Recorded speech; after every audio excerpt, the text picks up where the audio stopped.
this is very exciting. Okay, so if everyone who is here has access to your characters, you can familiarize yourselves with them while I just explain a little bit more about the game.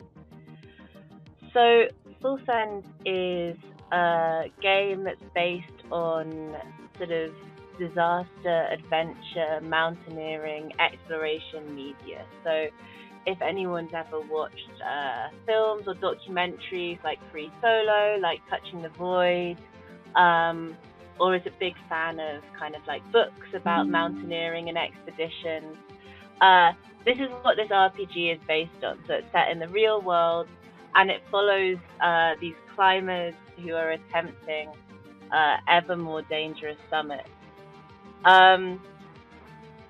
I think that the genre has become very popular in films, and most people will be familiar with it. And it's about high time that we had an RPG. Now, just a few things that are different about this game than maybe other RPGs that you might be more familiar with. So, rather than dice, Full Send uses cards in order to both resolve questions, conflicts, so on, and also procedurally generate the things that happen in the game, in particular the summits, the obstacles that the climbers encounter. In fact, it doesn't just use any deck of cards, it uses a deck of tarot cards. So the major arcana are used by me, the GM, Laurie, to generate the summit and to explain a little bit about what's happening and what the climbers encounter as they go up. The minor arcana, you guys, the players, will use in a trick-taking game. And you will play this little mini game as you role-play your way up the mountain. And you'll use what happens in the tricks to both compete against each other and try to help everyone make it to the top. So, if everyone who is playing cards now could maybe just quickly introduce your character and also say what your hand size is and what your luck is and what your special ability is, just so that I can then go and explain what those do. That would be really helpful. So does anyone want to go first? All right, I will go ahead and start. I am playing Jesse Robin, who is an outdoorsman, hand size of 4 and luck of 3. And once per summit, I can look at any concealed card on the table to predict an upcoming obstacle. You may keep the secret if I choose. I can also pay 2 luck, I'm guessing? Or is that basically the Joker symbol? Two cards.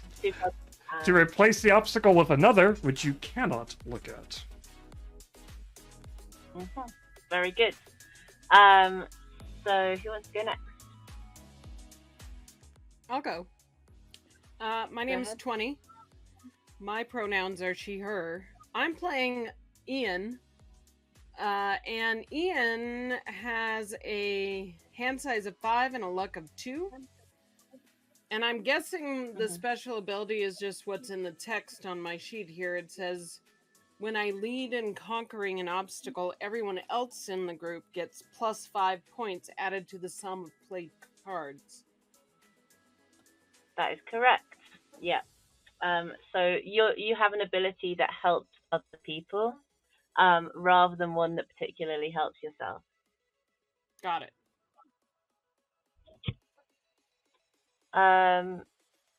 Yeah, okay. sorry, Lady S. No, all good. So my name is Lady S. My pronouns are she, her, and I am playing Ellie Powell. I'm a newcomer. My hand size is 3. My luck is 5. And my special ability is at the start of an expedition, I may mulligan my hand, which is shuffling my old hand into the deck and draw new cards. Though I would draw 1 less card than I would have otherwise. And also, if I scored a few worse glory points on an expedition, I get the same number of points as the leader. Okay. So you actually want to do badly, which is actually quite good for you. However, you want to make sure you do worse than everyone else without completely failing. Now, I will explain a little bit about the jargon that you just heard. So, your hand size is quite obvious. Your hand size is the number of cards in your hand. So, on the table, we have a little, I don't think people will be able to see this on the stream, but we have a little virtual tabletop playing card simulator as well. And there are a few decks. There's the tarot cards separated into different decks. So you want to draw from the minor arcana the number that is in your hand size into your hand. So the minor arcana here, I'm circling them with my mouse.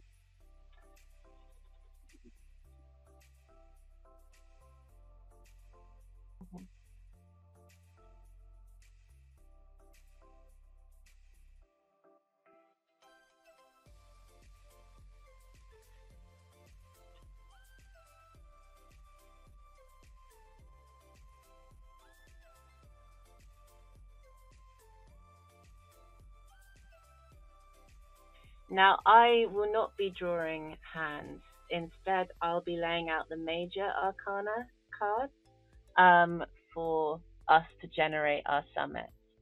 Now, just because we're playing a shorter version of the game today, I've actually been a bit cheeky and I've picked out major arcana cards in advance, and I'm going to put them on the table in the setting that I so choose.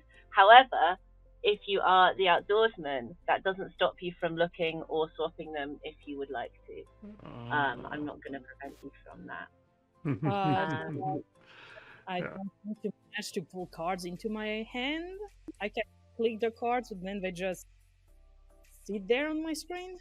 Yes, they should be at their bottom area. Basically, you've drawn they should one. Be at the bottom of your screen. Yep. Oh, yeah. Oh, okay. That was very weird because it's at actually the top of my screen. Oh, weird. Yeah. And I cannot see all of them, but as in they're cut at the top. Oh, I can edit the table. Oh no. I can recognize what the card is at least, so I'll take it, Yeah, if you pick it up and you can look at it and then put it back then. Yeah, because my immediate reaction was like, oh, are we using reversals in this? Because it looks upside down. Don't reveal the summit quite yet. Yeah, you guys didn't see that. Don't worry. Know what you're talking about. I literally didn't see it, so you're fine. This is, by the way, I'll say this is actually the first time I've run this online, because I am very much an in-person player. Awesome. I had another few playtest groups run it online, but I've actually never done it myself. So this is a new experience for me as well, despite months and months and months of playtesting this game. It's very exciting. Haha, we'll all learn together. Yeah. Okay. So, now that you all have some cards in your hand, I will tell you that I am running the pre-generated version, which is a section of the map of Everest in the game. So I've picked out some of the cards that actually belong in that map. Now, in the game itself, Everest is actually a very, very long summit, obviously, because it's quite big. However, I've only picked out 4 cards, and we may not play through all of them. I'll also be using a couple of books that I have on my desk to show you pictures and give examples if needed. Awesome. And I will say that we are doing this is the main part of the game here. This is the actual summit stuff. There is character building where you're actually building relationships and things like that happens before you reach this point that we've kind of bypassed a little bit to get to the meat of it, the more interesting on-stream part of it. So basically just realize that there are some other stuff that we may reference things that we may end up basically that are actually outside of what we're in here. We'll see if anyone ends up dying. We may end up having to talk about relationships and things like that. So we'll see how this goes. All right. Yes. We are demoing summits now, and that means we have to negate a lot of the more freeform roleplay elements of the game which come in the downtime, and also a lot of the character development. Now, I've explained to you your abilities that you have. I've explained to you your hand size. I'll get to explaining luck in a second. Before I do so, I have to ask, Lady S, you have the ability to mulligan your hand if you want to. So you may want to do that if you have a lot of low cards. You want high cards and you want face cards. Oh, if that's you good. have high cards, don't mulligan. Well, I can only see one of my free cards. Yep. If you click on them, they should turn around. They are not. I just get a full white card if it's so. Okay, draw another card. See if that works. Hang on. Oh yeah, the other one works. So. Okay, just draw the number of cards that you need to be able to see them. Oh, now I see everything. Now I see everything. That's so weird. So I can just discard and get new ones in. If you want to, or if you like your cards, you can keep them. Except now I have the wrong number of cards. You have to get rid of one of them anyway. And where do I get rid of them? Do I just put them in the? Yeah, just put them. Just put them to one side for now. Okay, well, I'll make do with that. So that's thank you for working with my wonky settings. So, okay, thanks for the explanation. And I'm sticking with what I have. Okay, perfect. All right, so we're gonna start. I think at base camp in Mount Everest. And actually, for those, there are multiple routes up Everest, and a lot of people climb, including not very experienced climbers, which, although every year people say that it's a bad idea, people still do go. It's very expensive to climb Everest. For those of you that are here, you've either invested a lot of your own personal finances, or you have a sponsorship, or you're looking to make some money as a guide or something else. But either way, you must have some serious financial backing behind you, and there are serious monetary incentives to make it to the top and to not fail. So I was wondering, obviously we've just pulled random characters, but does anyone have any idea what might be motivating these kind of like characters you've pulled out of hats to make their way up to this very physically strenuous climb? I'd probably say that Jesse, being an outdoorsman, has kind of decided that they want to basically experience all of these different mountains, basically like the tallest on every continent type thing, so they can get a good feeling for basically what it means to climb a mountain. They want to be the little bit of everything. So they want to climb the tall mountain. They want to surf pipeline. They want to trek the Amazon. So they want to get all the experiences. And this one is just another one that they're adding to their bucket list, adding to their list, as it were. That makes sense. So you're more, I suppose Jesse's probably very physically fit, but maybe not as experienced of a mountaineer as others on the mountain are. Mm-hmm. A bit more of a jack of all trades. Yep. But maybe you kind of understand, right? You're an outdoorsman. That means you understand kind of like the weather, right? Mm-hmm. You have the ability to maybe get a bit of a sense of what might be coming, even if you're not that experienced with this particular terrain. Does anyone else have anything they want to add, or would you rather sort of formulate your characters as we go up the mountain? I think for Ali that they may have been working for a company, a big name company that did a lot of mountaineer gear and everything, but they're on the corporate side of things, even though they were physically active, and for some reason they were supposed to be supporting crew, and then they were like more or less, well, it would be really great would get more experience and get trained and everything. And so I think they're very, very excited, but also kind of reluctantly like, why am I still at this job? It's really great, they're paying for it, but also what did I got myself into?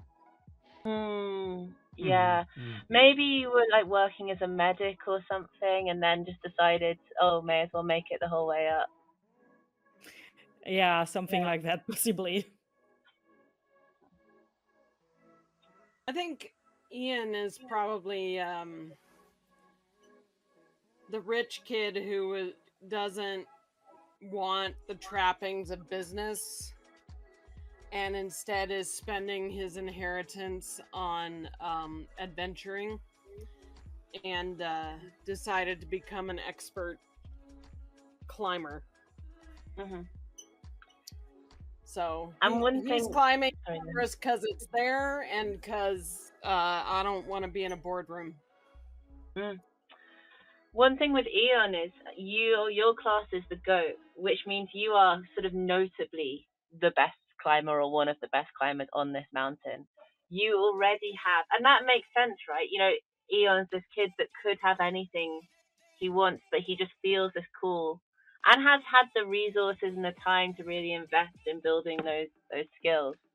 And already has a little bit of renown and respect. You know, people will look to you for leadership in this situation, and the worst thing that you could possibly do is fail. Maybe Eon's also had some kind of rough scrapes already, which would explain why your luck stat is a little bit lower. Now, to explain how the game works, I will reveal one by one the major arcana, the tarot cards. And on the major arcana, there is a number, which is the kind of the class, the level of the card. You will need to play cards from your hand. We'll play in a round. We'll decide who goes first at the start of each round. We'll play in a round, and you will need to play cards cumulatively from your hand which are high enough to beat the number on the major arcana. So let's say I play the Fool, which is 0. You only need to play cards higher than a 0, which you can easily do. If I play a card like the Star or the World, which are both cards where the number of them is over 20, you'll need to play multiple cards in order to beat that number. If you fail, you lose a point of luck. And if you lose enough luck, very, very bad things can happen to you. So I wouldn't recommend it. The other thing you want to consider is that you are trying to beat not only the obstacles, but also the other players. You want everyone to get to the top, of course you do. If someone dies or has a terrible accident, that's going to prevent everyone from summiting. However, you also want to be the one that gets the glory from this expedition. And so therefore, you're constantly trying, all of you, to play the highest value of cards and basically be the leader in the expedition. So these are the things that you'll have to balance. Obviously, you don't have enough cards to beat the 4 obstacles I have on the table on your own. You have the opportunity to draw cards after every hand is played. There are also some cards which might give you the opportunity to skip. And at some point, you guys can collectively get together and call for a camp, which will allow everyone to draw additional cards. But you'll all have to decide when you want to camp. Are those rules clear enough, or do we have any questions? Sounds good. Just quickly confirming for the numbers and the value of card that I take it the core cards are like 11, 12, 13, and 14 points each. The court cards are all equal to 10, except for aces, which are equal to either 11 or 1. You can decide when you play the ace if you want it to be worth 11 or 1. Okay, thank you. Okay, cool. All right. Well, without further ado then, I am going to reveal the first card. So I think we start on a sort of a sunny... Oh, by the way, outdoorsmen, at any point, you can look at one of these cards and replace them if you so choose. Okay.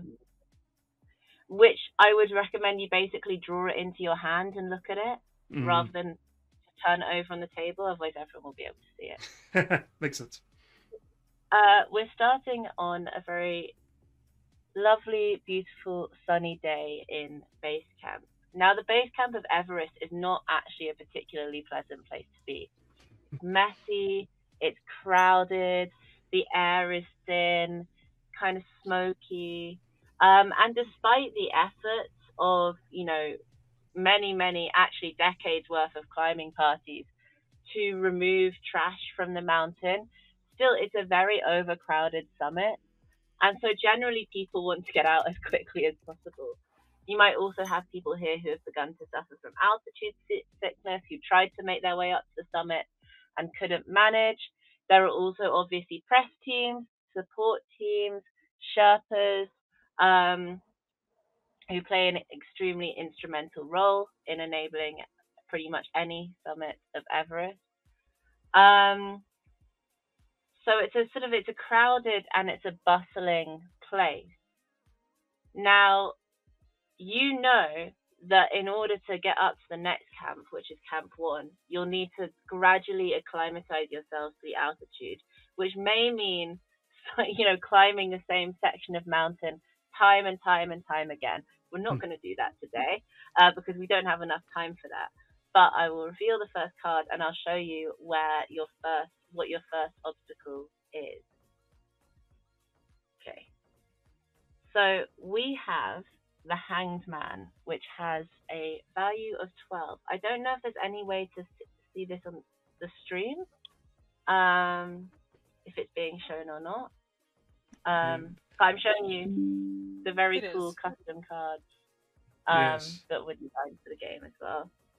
Let me resize that. Now, in the context of Everest, the Hanged Man represents an obstacle called the Khumbu Icefall, which is a kind of an area of glacier which sort of stretches out for a very long way. But the problem with it is that it is absolutely covered in crevasses and also seracs, these huge ice blocks, massive blocks of ice that are kind of formed as the glacier moves. The glacier moves very, very fast and could easily fall over onto the climbing route at any time. And many climbers actually on this section are just accidentally killed as these big blocks of ice threaten to fall over on them. You are going to have to traverse this icefall.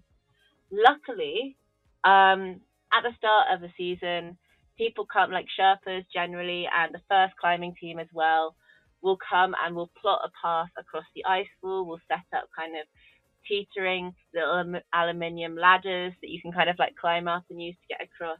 Nevertheless, it's a very sketchy traverse. So, we will start by playing some cards. And as you play cards, maybe you can talk a little bit about how your character is preparing for this traverse, how they feel as they cross it, and so on. Now we need to decide who plays first. So who's been up a mountain most recently? Lady S and I just went up to the top of Rocky Mountain National Park, 11,000 plus feet. That's pretty close. Okay, but one of you's gonna have to go first. So I'll defer to Lady S, who is a tarot expert, and I'll let her go first. First 20.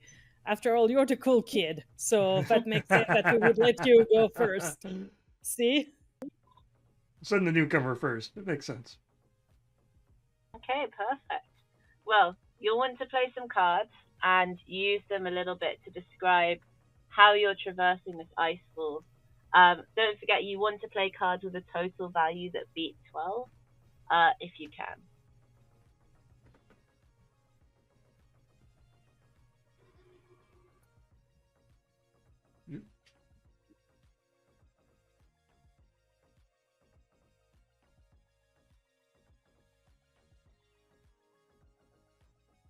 Still have you, Lady S? Yes, I thought 20 was going first, but I guess that was me, so I did. Oh no, I thought it was you. Okay. Well then, apparently I do not have enough caffeine in my system. Thank you, everybody. So that's fine. I can do the things that I may not go do as poorly as I'm planning to do poorly. So that's gonna be fun. So I think that Ellie is going to have been kind of really observant and know, at least on theory, that this is not as bad as it could be, but that we also want to be mindful and try to make the best of the good weather, if I remember correctly, and also that it's a little more manageable than other times it could be, but also like proceed carefully without lingering. And for the card I can play, so I think they're kind of assured but at the same time careful, so it's kind of this, okay, I'm moving forward like consistently but also not recklessly. I think that's their approach. And so where do you need me to play my card and put my cards that I'm going to be playing? Yes, if you can just play them onto the table face up so we can see what you've played, that would be fantastic. Okay, so I'm going to play the King of Pentacles for a value of 10 and the 7 of Wands. So this is also kind of where I get my feel of like, we're going consistently, as confidently, but also can navigating the obstacle as smartly as possible. Yeah, I think that's very good. So that's a very high score. That's a high one to beat. So I think maybe you start to take the lead in this first section of the route, and it makes sense because you've been on the support team for a while. Like, yes, maybe you've not been up the whole way to the top of Everest before, but you might have actually climbed this section or a part of this section, as this is an important route that people use to acclimatize themselves. So this is familiar to you, and you're a little bit more kind of like quietly confident in it as you go ahead. 20, would you like to go next, because you're sort of next on the table if I look at it? Sure. So do I need to beat then Lady S's score or the Hanged Man? Well, now you're in a slightly difficult position because you definitely need to beat the Hanged Man. Otherwise, you could put yourself in danger. If you beat Lady S's score, you are in the potential to win the entire trick and therefore all the glory. However, because Lady S has put some quite high cards down, you might be expending resources that you might really need later. Got it. Oh, hang on. If my hand size is 5, I should have 5 cards, right? Correct. That's correct. Oh, I need another card. Okay. What are you? Okay.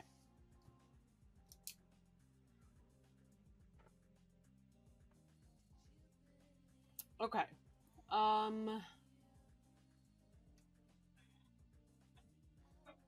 Can someone tell me what value a page has? I know I'm giving stuff away here. 10. Thank you. Yeah, I think all Biscuits, to use a rough comparison, it's a kind of blackjack rules. All face cards are 10. Aces are 1 or 11. Okay. Cool. This is because in the full game, there's sort of trap cards that you really don't want to win into your hand. So sometimes you might want to declare an ace to be lower than it is. But we're not going to play with these rules because this is a completely new group. Got it. All right. Well, I think I've just played a 15. Is that correct? That is correct. Okay, awesome. Ian doesn't need to be the best on this particular obstacle. Yeah. You're happy to let the newcomer take the lead for now. Correct. Is this the first time that Ian has climbed this particular part of the route? Is it, or is it just a sense of kind of, oh, I've seen this before, I'm refamiliarizing myself with it? Let's say that Ian has in fact climbed this part before, but has not in fact made it to the summit of Everest. Yeah. What was it that meant that he had to turn back prior to this?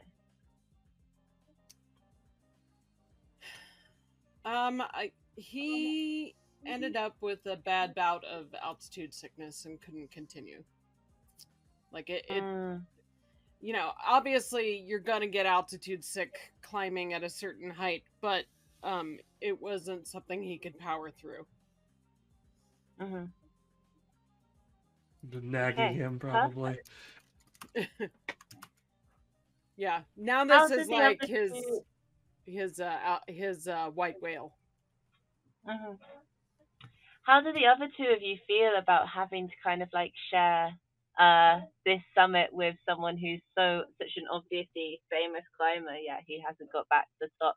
Have you guys interacted yet at all? In this moment, do you interact at all with Ian kind of hanging back? I think Jesse's hanging back a little. Like Jesse is a little awestruck because like he knows about everything, and so he's like, oh wow, I get to.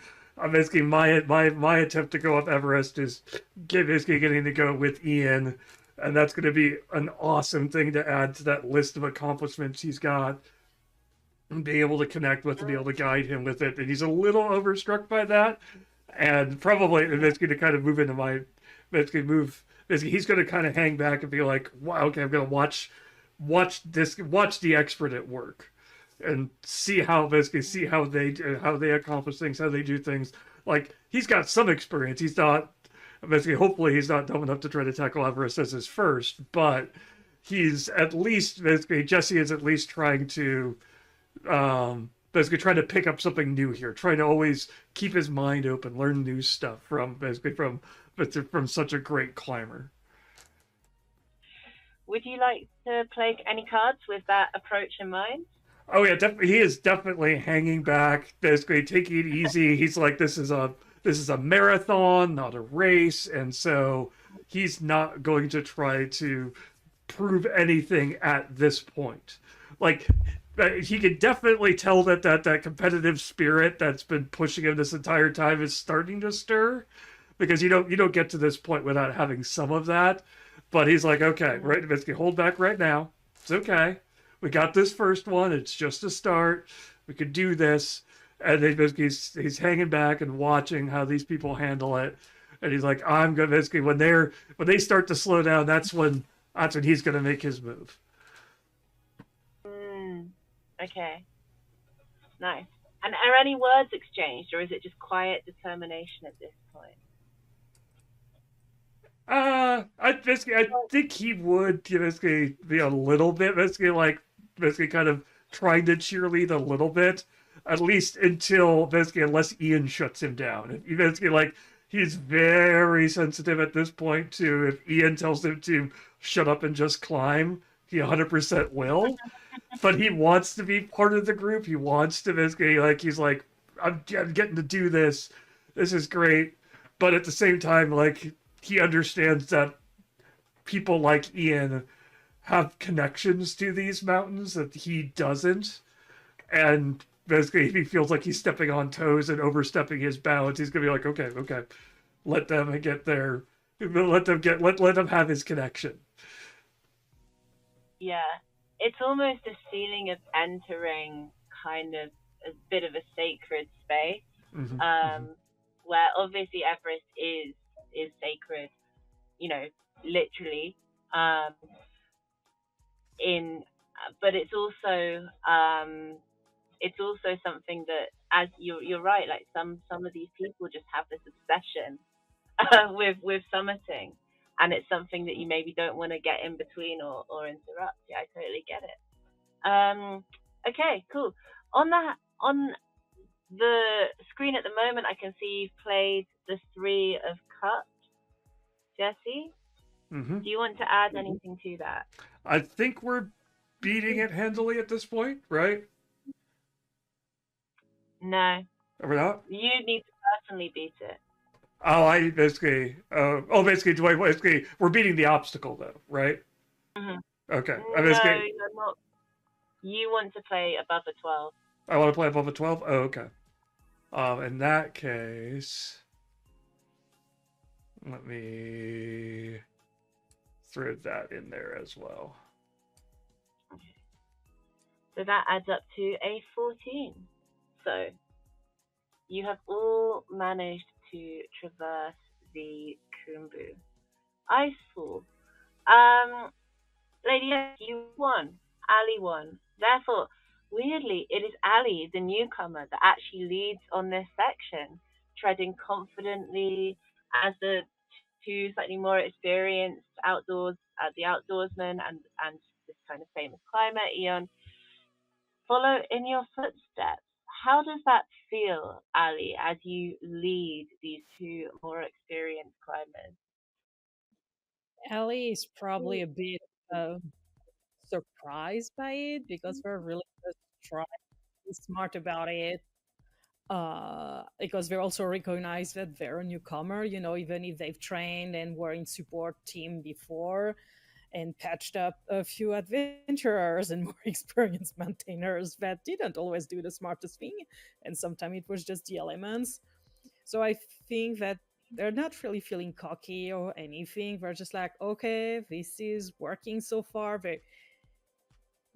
There's a little bit of pride in like I'm leading, but also like taking things one at a time. We're surviving, it's going fine so far, and still being mindful of our surroundings. And if at some point somebody else, move forward, they don't feel threatened. They're just like, I'm doing my job. Nobody needs to be patched up. Nobody has died. It's a positive.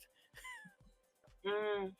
All right. Well, and the good news is that you take that entire trick, which means you take all of these cards. I'm actually just gonna, because I know you've had some issues, I'm just gonna move them over for you. And at the end, so that's your. These are now yours. You don't take them into your hands, but Okay. you do store them. I need to give you one more card. 1 second. You do store them, and then at the end of the summit, cards. you add them all up, and you will add them to your glory points, which you can translate to money, to sponsorships, to fame, to concrete lifestyle benefits for your character. So that's good news for you, and not so good news for everyone else who has not won that trick. Okay. As we move on to the next obstacle, I'm going to ask everyone again, if there's anything they would like to do before the next obstacle. You all draw one card from the Minor Arcana to replenish your hand. Okay. So, if my hand strength is 5 and I played 2, I still only draw 1? That is correct.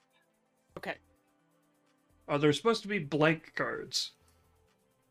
No, if there's a blank card, that's a problem with the deck that I uploaded, so just draw another one. Okay. And discard the blank. The issue I had earlier on. Occasionally, when you draw a card and then you draw another one, it unblanks it. It's a bit confusing. Any second now. I'm getting all blanks. Uh-oh. Okay. All right. Can anyone else see what this card is? No. Just two, so you're not alone. Okay. Me. Try drawing from.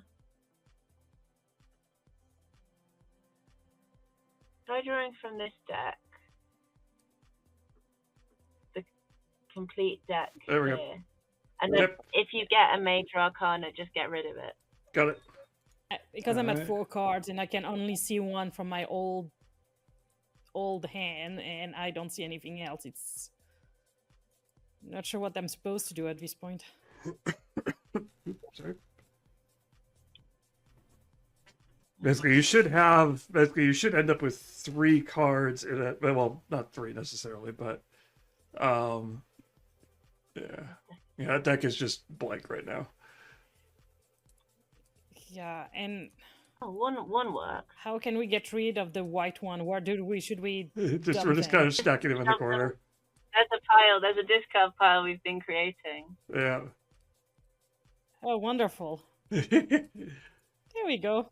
Try drawing now I from can this one support. that says complete deck over to the one side. Yeah, that's what I did, and that worked. So now I have 3 cards again, and none of them were major arcana. Good. So I'll take it.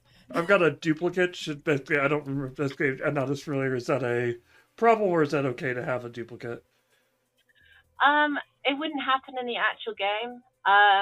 And by the way, this is a community sourced like tarot deck setting for playing cards.io.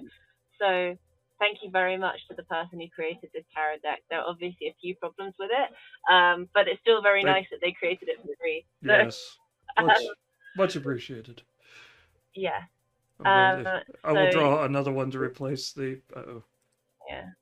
See if I can draw actual cards. There we go. That's an actual card. Okay. That's a duplicate for me. There we go. Has everyone got the cards that they need? Yes. Now, is there anything that anyone would like to do before I reveal the next obstacle? You have 2 options. Firstly, the outdoorsman can, if you choose, look at the upcoming obstacles. Second potential is, if you guys feel like you're getting short on cards, you can call a camp, which will allow you to draw more cards and trade them with one another. Okay. Basically, Jesse is moving on. Basically, at this point, he's still just kind of moving with the flow. He's not trying to interject or say, basically, try to bring his own stuff to the table yet until he's a little bit more comfortable. So he's not going to look ahead quite yet. I fully get it. Okay, perfect. All right. In that case, I am going to reveal the next card. Now, let me just see if I can find it in my little source book that I have in front of me. All right. So, we're hoping for a low card here, so you guys don't have to play 2 cards to beat this obstacle. And we did get the Chariot, which is number 7. Now, the Chariot is, in the game, in Full Send in general, is a bit of a representation of a task that requires endurance, patience, kind of pushing through over time.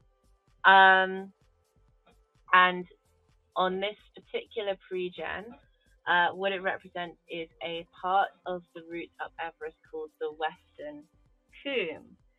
Now, the Western Coombe is a relatively gentle valley.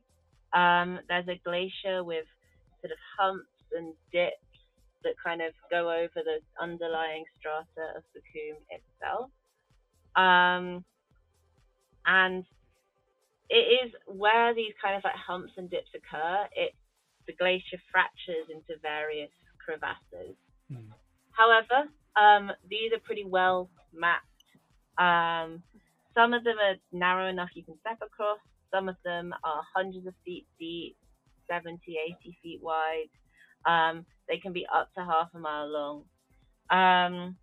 But they are predictable, and therefore you will know how to cross them.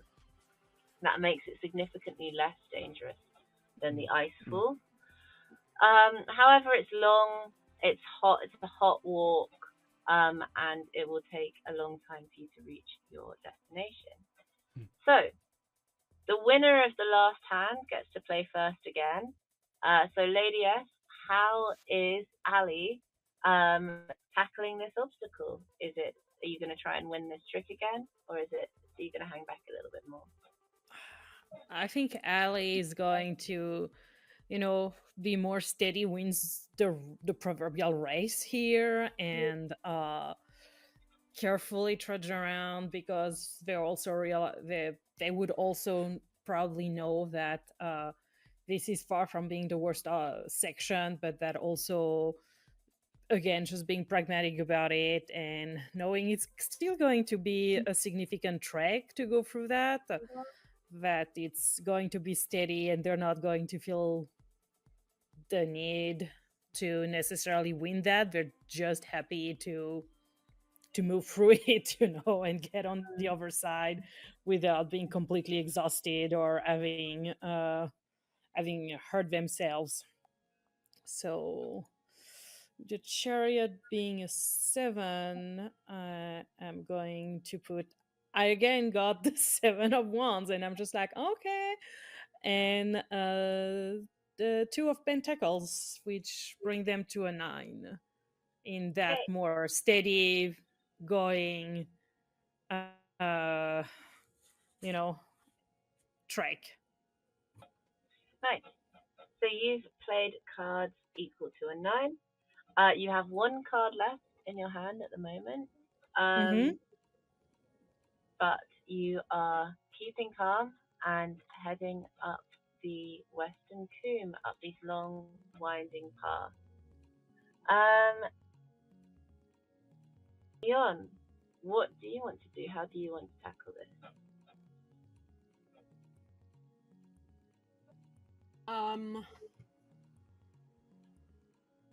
Question. If one plays a number equal to the card, does that beat it, or do you have to actually beat it by at least 1? Meets it, beats it. It's the general rule. Got it. Okay.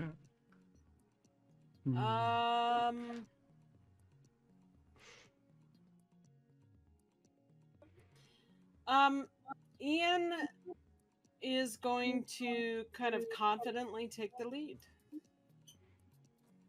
Very nice. And just,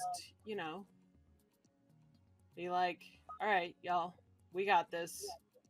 Enjoy this part. It's pretty easy. There's more ahead. This is the bit I think that you love. You just, when you get the wind behind you and you can just head on up, and you start to see kind of this whole view opening up behind you. These kind of long hours of walking and maybe even talking, conversing a little bit with the group is one of the best bits of exploring and an expedition like this. Okay, and Jesse, how do you feel about this? So Jesse's hand, my hand rather, has definitely dictated something here, which I'm going to run with, which is Jesse just can't bring himself. Basically, like he held back on the first part, but he can't bring himself to just meet the obstacle on this. He has to, like, this is a long walk. This is basically endurance is one of his things as an outdoorsman. Like, this is the part that he excels in, so he can't just take it easy. He has to push through it. So he's going to have to kind of push ahead and basically kind of overextend a little bit here. Come on. Hip. There we go. So, nope, go back. Thank you. So that's a 14 total, or a 12 total. But basically, like, it just, that competitive spirit, which was stirring at the beginning, and then talking with Ian and things like that, has just made him want to push and basically want to be go a little bit harder on this one and just basically kind of take the lead and kind of basically try to kind of push through and be like, oh, okay, yeah, basically kind of be up there with Ian, basically kind of jostling a little with him because he's like, oh, this is what I can do. I can do this. I can hang with the expert climber for a little bit, and so he's gonna push it at this point. Very nice, and it makes sense. You want to you want to prove yourself in this moment. Do you say anything? I think 20's not here, but do you say anything to Ian as you sort of push past into the top? basically just kind of just grinning and being like, ah, yeah, this is basically probably going to like bring in like some other experience he's gone through. Like, oh yeah, this is just like the time that I was hiking through the rainforest, basically hot, basically humid, basically know there was miles ahead, but just gotta keep going through it. Basically, who thought you'd be hot on Everest? Things like this, just kind of being jocular, but still basically kind of showing off a little bit in terms of, yeah, I've done cool stuff too. Yeah, you're not the only you're not the only big guy on this mountain. There's I've got some authority behind me too, kind of a Mm-hmm. thing. Mm-hmm. A little bit of machismo maybe. Yep. Okay. Very good. As you ascend up this western Kumen, you're heading up to your next camp. You get to take the trick. Again, no one loses any luck. We're only on our second obstacle. You will still have cards in your hand. So you can just drag the cards into. I basically recommend you just sort of drag them on top of each other, and then just put them aside. Yeah, we'll just Yeah. grab them over here. Put them aside next to your seat. I'll put them over there so they're not interfering with what cards I pull out. Since it's a little tight over here. Yeah. Okay. Perfect. All right. Now, we have reached about the halfway point of the section of the climb that we're going to do today. I'm going to recommend that you guys call a camp, and that's because I can see that, Ali, you only have one card left. That means you could potentially be in a little bit of trouble. Also because on Everest there actually is a camp at this point, so it makes sense. Cool. And it would be a good opportunity to just show off that mechanic a little bit. All right. We make camp. Yeah. Does everyone agree a camp can only be made with the agreement of all of the climbers? I concur. Okay. I'm good. Perfect. All right. No one's gonna push us up the mountain tired. So, I think we're gonna take ourselves to. I guess it would be Camp 2 at this point because we're just massively streamlining, accelerating this whole process. We're teleporting all over this mountain. Basically, just a small section on the side of the mountain, much more kind of like chilly. It is cold and the air is very, very thin. In fact, up here, even though you're not climbing, even just to sleep out here, you will probably need supplemental oxygen just to prevent your brain cells from literally just collapsing in themselves as you sleep. It's not a pleasant experience. Wouldn't recommend it. No, thank you. That people climb Everest when they get stupid. They literally get stupider as they go up. But anyway, so you're reliant on this. So this is a bit of a mixed experience as far as camping go. It's not exactly like a nice weekend in a national park somewhere. Nonetheless, it is an important rest or a break for all of you. Now here's how camps work. When camping, if you want to draw a card, you must share something that went wrong on the climb so far. So if something went wrong, either at base camp or on the climb so far, that perhaps you kept a secret that you didn't share with the group at the time, you can share that and you can draw a card. You can also share information about yourselves, speak about your lives, or confront other climbers if anything has happened so far that has made you raise questions or maybe irritated you. Now is your opportunity to raise those things in a more relaxed environment.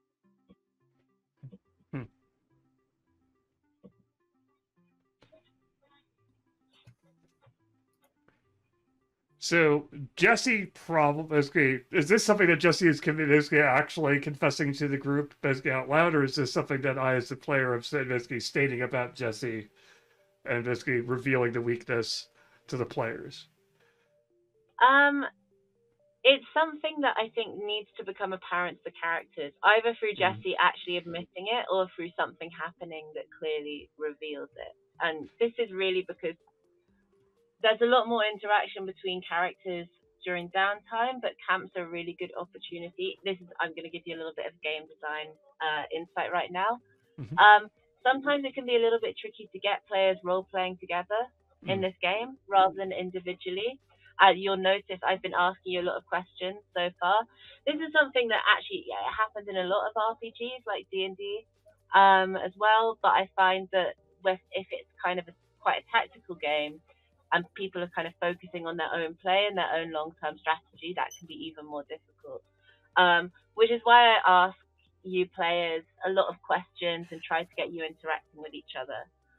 However, a camp is a good opportunity to do that because you're basically forcing interaction between the characters as a way to get some benefit on the way back up. And so I ask you to share weaknesses, things that went wrong with each other, either verbally or through something that the other characters will be able to observe and interact with.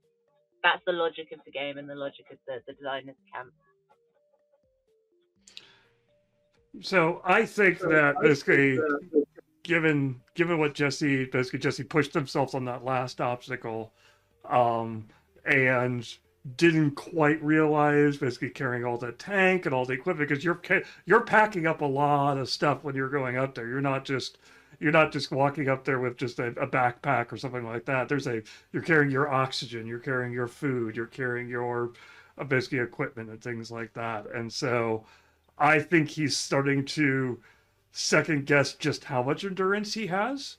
And I think he's going to go to Allie because he's no way he's going to talk to basically show this weakness to Ian, especially after bragging earlier. So he's going to go to Allie and do kind of try to feel out exactly what the rest of the climb is going to be like in terms of is it all going to be that hot, that straight, that much walking, basically clearly showing that he's starting to feel like, hey, this is a lot. And all this is a lot with a lot. Is it always like this? Is it going to get not necessarily easier, but at least basically how much worse does it get? I think is what he would probably basically hoping that Allie as a medic would be basically more understanding and more willing to talk about that. And so he's kind of trying to appeal to Allie in that fashion to be like, hey, so basically, do you feel better after you wake up? Like when you go to sleep? Basically, how much recovery? How many camps do we do on this? Basically, on this trip? How long do we go each day? Things like asking questions like that, like stuff he probably should already know, but he's starting to panic a little and forget. Well, that makes sense. And what I'm going to say is that I think Allie would happily, reply That's to adorable. Jesse's question, but also, be like, not in a please, don't talk or don't waste your breath, but also like try to, be concise in response and be like, we want to manage our energy and we want to be mindful, and also be like, not tempering down Jensi's enthusiasm and saying that, the determination is a thing that says a lot, but also knowing their limits, because they may not say a lot about it, but Jesse would probably be able to glean that Ellie has seen really bad shit, in some previous partial climbs they did with as a medic. Mm. So I think they're going to be, it's both a mix of being encouraging while also being like, be mindful of your stuff. And but she, yeah, that's probably how Ali would reply to Jesse, and also kind of share that it's kind of the experience and everything, and that we're not. They may even joke, oh, it's in a way that even though they've done that as a medic before, that Jesse has also, based on whatever Jesse is sharing, that previous experience are also going to pay off, and a little bit of a pep talk in all the practical information being delivered. Yeah, Jesse will be very appreciative of basically the welcome, basically the welcome pep talk and things like that, and he'll kind of be like, "Okay, all right, cool, yeah, we've long way to go, but we got this, we got this, all right." And then I think he will basically then spend kind of the rest of the evening kind of just trying to connect and feel what it is that brings everybody to this mountain. And I accidentally looked already, so I'm just going to go ahead and say that that's what so he's going to connect to the mountain and try to feel out what the next section is based on what he could see, kind of his experience with weather and things like that. What he's like, oh, okay, skies are clouding up in that direction, so he's going to look at try to predict what the next thing is, and then after having done that, he'll go to bed. Very good. So because you've shared the vulnerability, you can draw another card if you want into your hand. Okay. Do you get 2 cards then, or just No, you just get the one. You don't get to draw another card. Okay, so I drew 1 already, so I'm at 2. Yes. Well, you get to draw a card automatically after every. Oh, okay. So I do have 1 more. Okay. And then you draw a card when you camp. Would anyone else like to share something and draw a card? I think. Oh, go ahead. Clarifying question: you have to share something in order to draw a card. The second one. Yes. To draw a second card. Understood. So I can draw 1 to start with at camp, and then you have to share to get another. Yes, that is correct. Understood. Okay, go ahead, Lady S. I was going to say I didn't figure that out because I didn't draw any cards since camp started. So I take it I can draw 1 card, and then it's my character can share something and draw a second one. Mm-hmm. Yes, that's correct.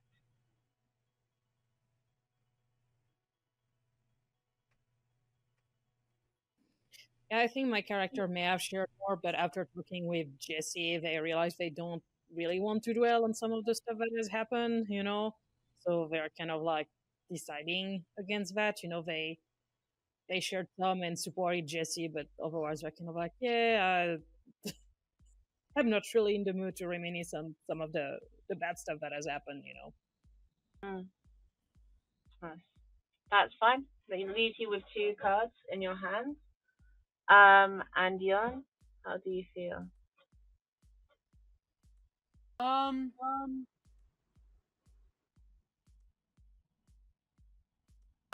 feeling pretty good. I think Ian's gonna play it pretty close to the breast for now. Very good. All right. It's just kind of a prickly group still getting to know each other. Jesse, obviously the most sociable. But otherwise, everyone is pretty dead set on the summit, it feels like, and pretty dead set on earning a little bit of glory in the process. Now, I'll explain quickly another mechanic. I don't imagine that you guys will want to use it at this moment in time. This is a mechanic that's really designed for if people are struggling to get their whole party up a summit and one person is really behind, which is that you can trade cards with each other. You may trade any number of cards with each other at a camp. However, you are not allowed to reveal the cards before they have been traded. So you must put them face down on the table. The other player has to take them, and those trades are final. So you can tell people what the cards are, but you can't actually physically show them the cards until traded. So it's an opportunity to place a little bit of trust in your climbing companions, and it's also an opportunity to maybe get ahead if you want to. Does anyone want to trade any cards at this moment in time? Yeah, I'm good with the tab. So Jesse is going to basically, given what he's seeing on the mountain, basically either this is like the next morning or something like that. We'll call it that. And so he will speak up a little bit and be like, "Hey, I'm seeing basically you're gonna have to. I don't have the book in front of me, so I can't tell what that card actually goes to weather wise, or what he would warn them is coming, because he's gonna be like, hey, it looks a little bit basically like it looks a little bit harder than what we've just come through. I would say twice as hard as almost twice as hard as what we just came through. So if you're does everybody have everything they need? Does everyone have the appropriate amount of cold weather gear or cleats or things like that? And being like I've got enough to make it through, but it's going to make that last bit basically dangerous because he's looking at his equipment and be like, okay, it's going to be might be a little low for the last one, but making sure that everybody else feels that they can handle an obstacle that is double of what they just went through, almost double. And so I don't know what Ian and Allie would feel about that, looking at their equipment, as it were.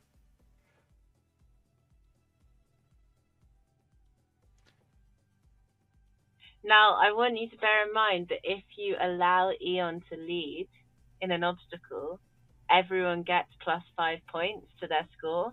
Oh. So imagining that you might need to beat, let's say, a 14, you would actually only need to play a 9 if you allowed Ian to lead. Got it. So that is a strategy you may need to employ on your next obstacle. Okay.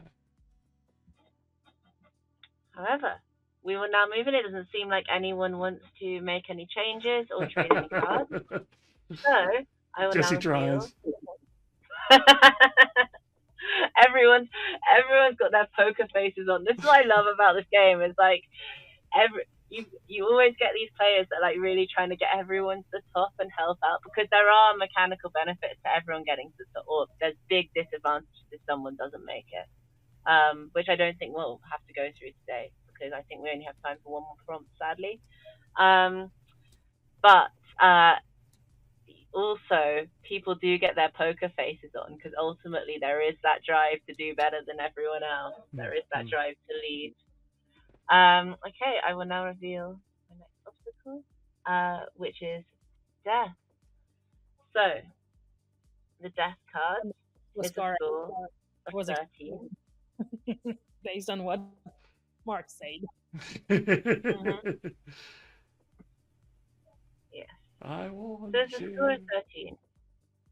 And what this is, I think, is this is a very, very steep part of the route. It is a cliff face. It is extremely dangerous. People can slip off. People can get seriously hurt. But it's also just an awful test of your raw kind of like energy and ability to just push through as you have to hang up these cliff faces. And you can see as you go up, like, you start to see there are kind of like frozen bodies, there's bits of abandoned equipment, people that have just given up, that haven't been able to make it down, that have died in the climb or of exposure to the elements. And so the further up this route you go, the more you are confronted with the danger that you have put yourselves in on this mountain. Now, Jesse, you won the last obstacle, so you can play your cards first. Okay. So basically, Jesse's gonna look at that. Basically, it's gonna be like, okay. Basically, he's seen this coming, and so he's prepared for. He's trying to prepare for it mentally. Obviously, it's gonna shake him a little bit, because this is a little bit too much death. Basically, this is a little bit more like, you hear about people dying when they go surfing. You hear about people dying when they go out hiking, but you don't have to past those in order to do those activities. Like the beach isn't littered with dead bodies, and so he's just like, whoa, okay, this is a little freaky, and so he's gonna try to, like, he's trying to meet himself out just enough to get past this, but isn't going to be trying to show off or anything like this, because this is going to be kind of a somber moment for him as this all kind of becomes super real, as it were. And basically just kind of basically takes a deep breath and just kind of goes. Mm-hmm. Very good. Yeah. So you played cards equal to. I actually have my glasses on to look at what you say. What's it? What's that underneath? It's the ace. It's an ace, so that should be exactly 13, unless I'm. That's exactly 13. Yes. So he is expending no more than he has to get through this. Yeah, very strategic. Okay.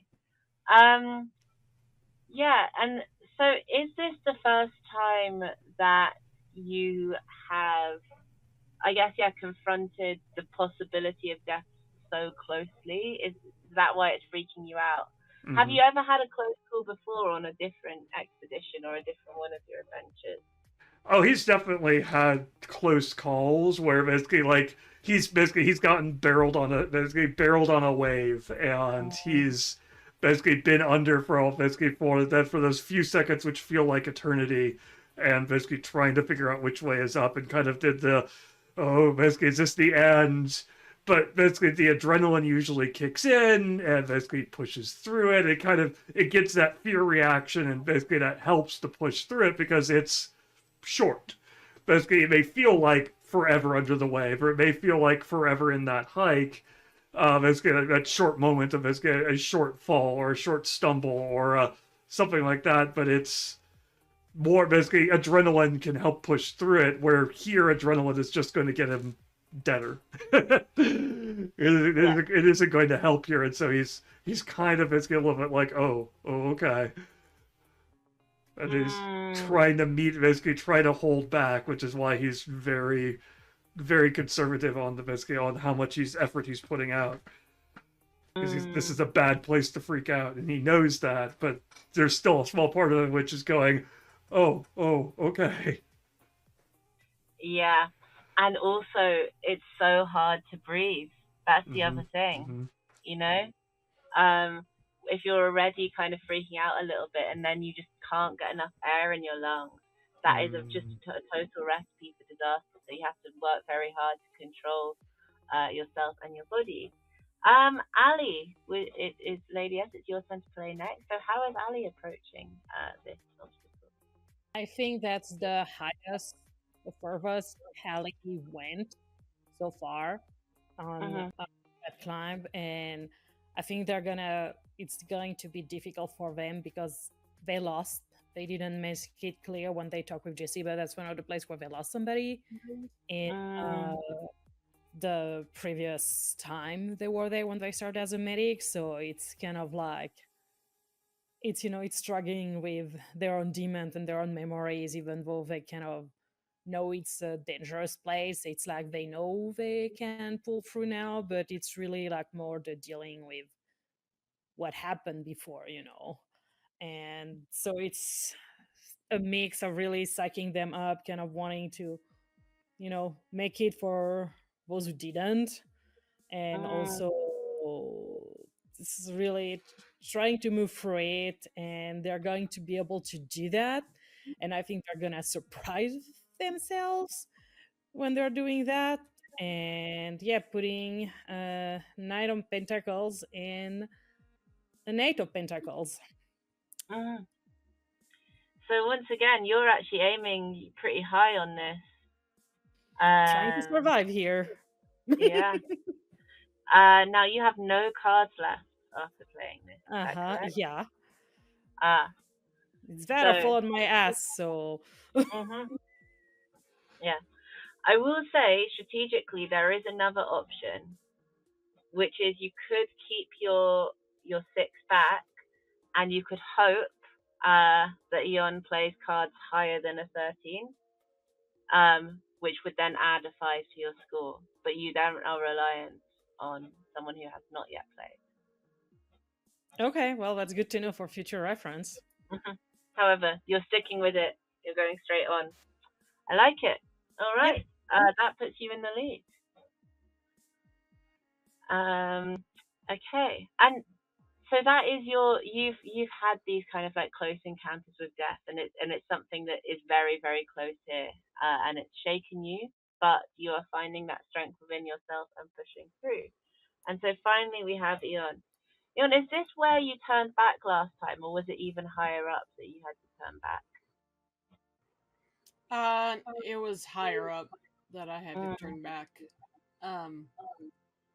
But there's no denying the power of seeing those who tried and didn't make it. You know, that's an emotional experience. And Ian is hell-bent on making it through this. And so he's starting to marshal the power reserves and is gonna, you know, push to lead up this obstacle. And you've played cards equal to a 17? Yeah. Okay. So you've defeated Ali by 1. And so yeah, she is. I guess she's maybe a little bit lost in thought. Yeah. What? How do you pass? How do you pass Ali? Like, what does Eon say? Do you do anything, or do you just start picking up speed and storming ahead?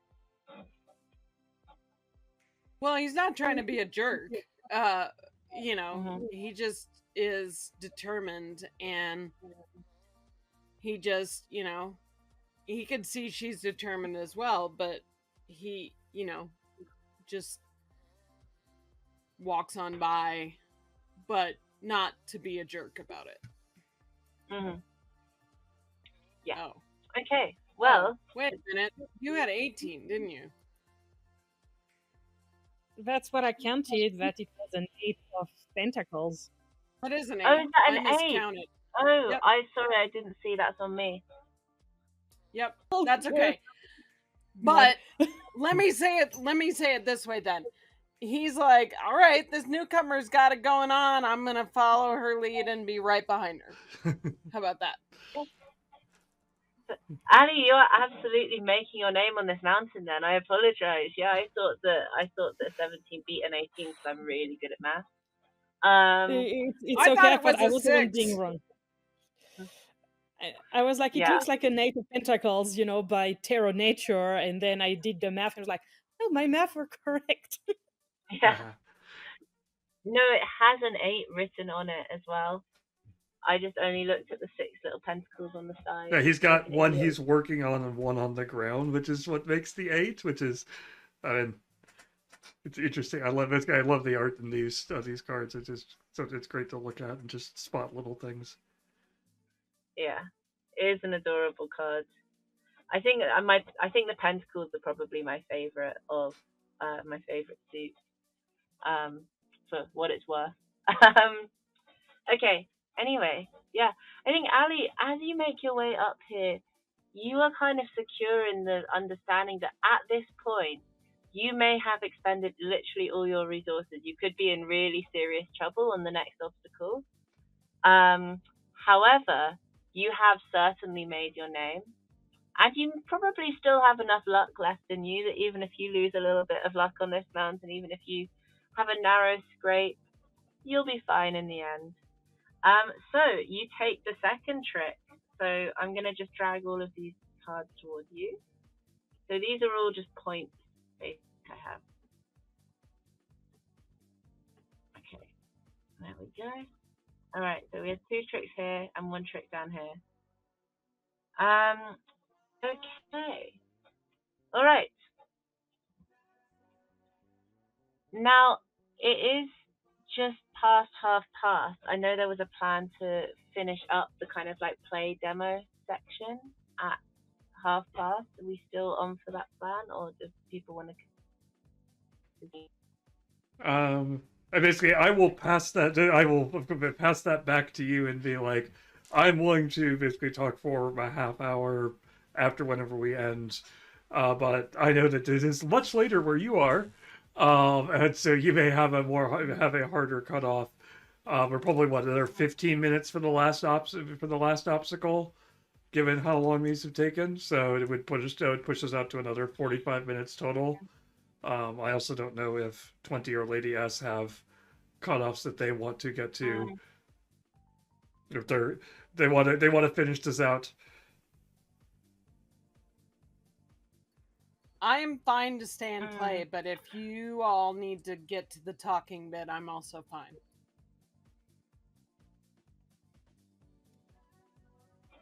I think. Well, why don't we do this? Why don't we just?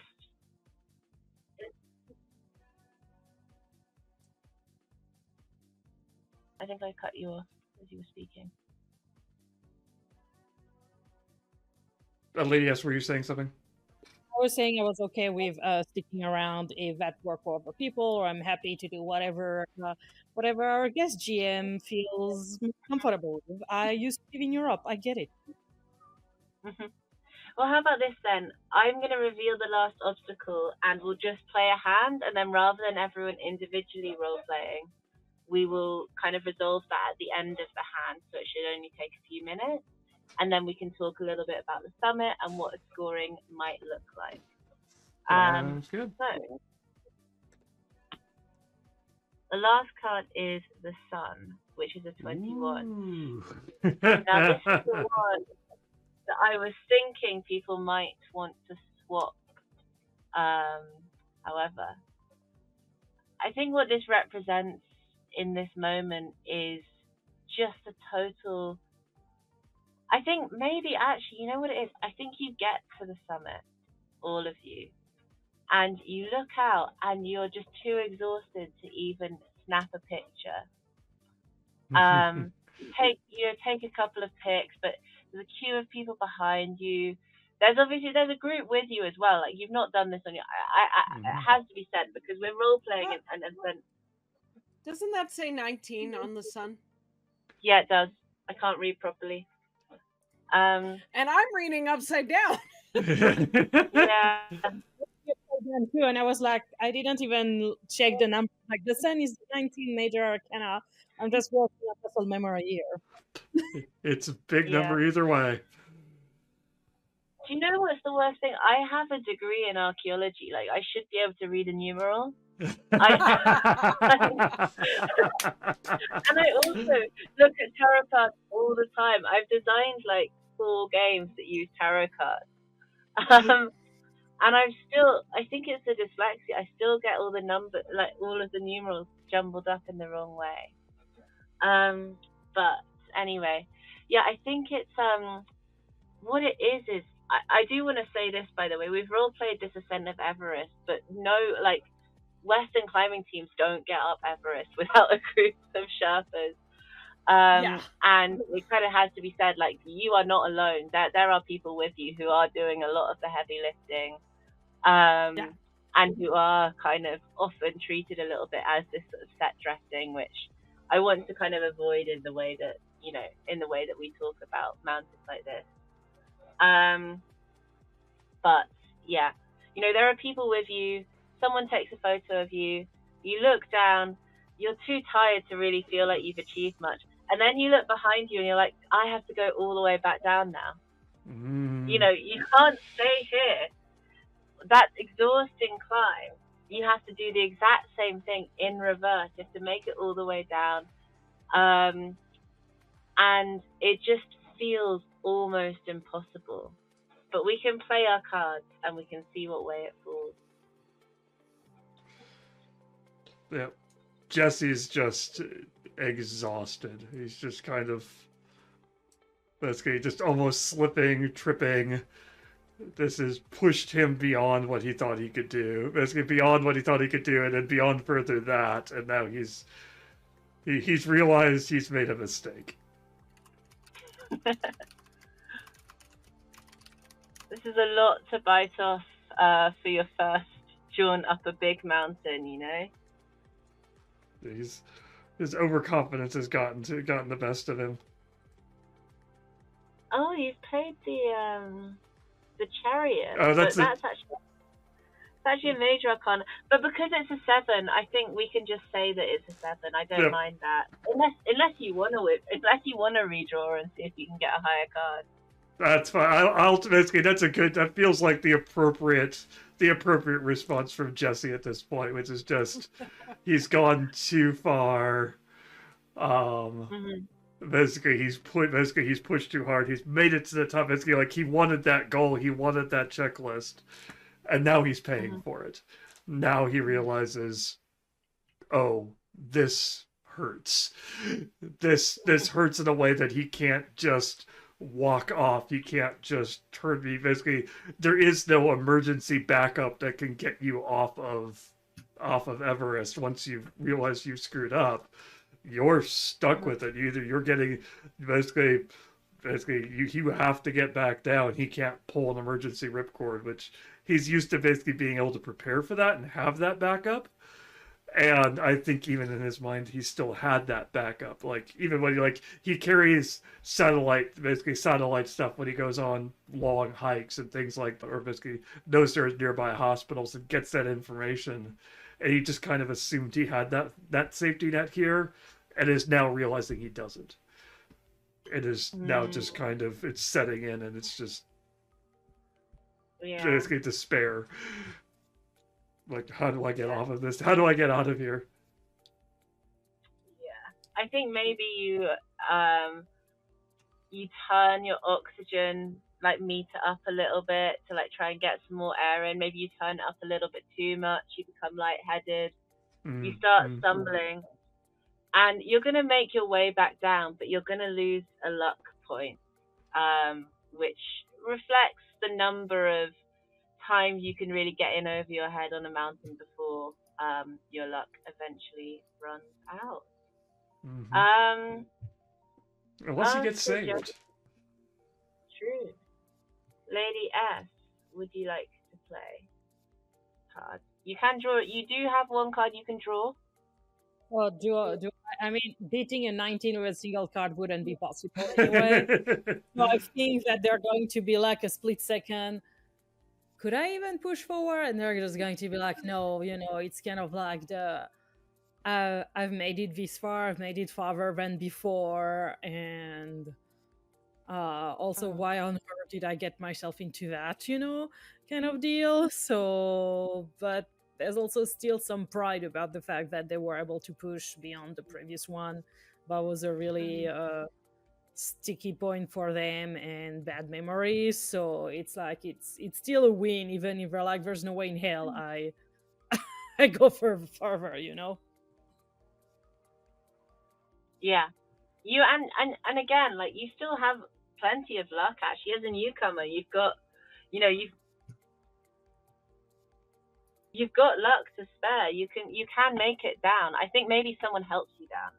Yeah, that sounds about right. Team, or a Sherpa. Yeah, just helps you down to the next camp, and as you just kind of huddle in camp 2, you feel awful and tired, but you realize you have done this, you have achieved this, and you've really made a mark as well. You pushed yourself extremely hard, and you showed what you could do. How does Ian react to this obstacle? By the way, did you draw cards into your hand after the last obstacle? I think you should have 3, not 2. You're right, I should. Yeah. And Ian is feeling pretty good. Showing us why they're the goat. Why they're the goat. Yep, that's right. He really paid attention to marshaling his reserves, carefully and has made his goal. He, summit or bust, but also not being stupid. So he's doing okay. He's feeling really good, and the the sky was the limit, and we made it. Nice. Amazing. And maybe it's you that helps Ali down. Ian would be happy to help Ali down. Well, thank you. So you take the trick, Ian, and you do not lose a point of luck. And that is our summit. And actually, him taking it actually gives me, because it gives +5, right? Yes, that's true. It does give you Everybody got +5. So I actually managed to not basically seeing Ian do it, basically manages to just it gives me just enough energy, just enough wherewithal to actually get back down the mountain under my own power. Accidentally tactically beneficial. Amazing. So You're don't welcome. even lose luck. Awesome. So that is a little bit of a demo of some of the core mechanics of Full Send.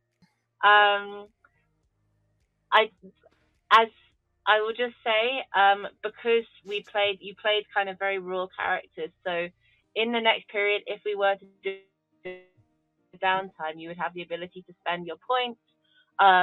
You would be able to spend them on training to increase your hand size, making friends, to increase your secret second health bar called Will to Live, that only activates when you run out of love. And you also could spend it on gadgets and gizmos and so on that provide certain, as you can see, like with quite a blank hand, it's quite tactically straightforward. You're just trying to play the highest number, but as you build your character out more, you get certain other abilities you can do, ways to look at other people's hands, ways to look at the table, ways to switch things out. So that's what we would do. But I'm really intrigued to hear what you guys thought of the game. If you had any impressions, if you enjoyed yourselves. I hope you had fun. I had a blast. It was a lot of fun. Yes, and I very think much so. The way you still ask us questions, even though, I recognize that it was a short bit and that there was not as much, RPing and relationship building, but still the way you kept asking us questions still, at least for me, allowed me to still flesh out my character a bit on the fly, even though it was pre-generated. So good job. Thank you. Yeah, I like the mechanics of the game. Like, using the tarot cards is interesting. And I don't think a lot of people understand that tarot cards, which I didn't learn until recently, thank you, Lady S, tarot cards were a playing card game when they originated, and they weren't used for divination until later. So it's fun to see them used, like, authentically as a game. So I like that a lot, and I like the idea of using your points in between obstacles, in between expeditions, to flesh out your character more and to help with the RP bit.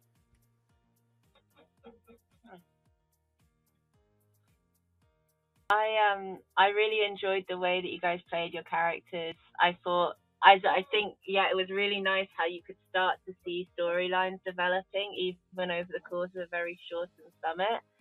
And I think, you come out of your first summit really with a basic grasp of the mechanic, and then just an inkling of what your character's life might look like, what their goals might be, where they might want to go going forward. And you could really follow that into a campaign, or you could leave them be. You could say, I'm never getting back on that goddamn mountain ever again.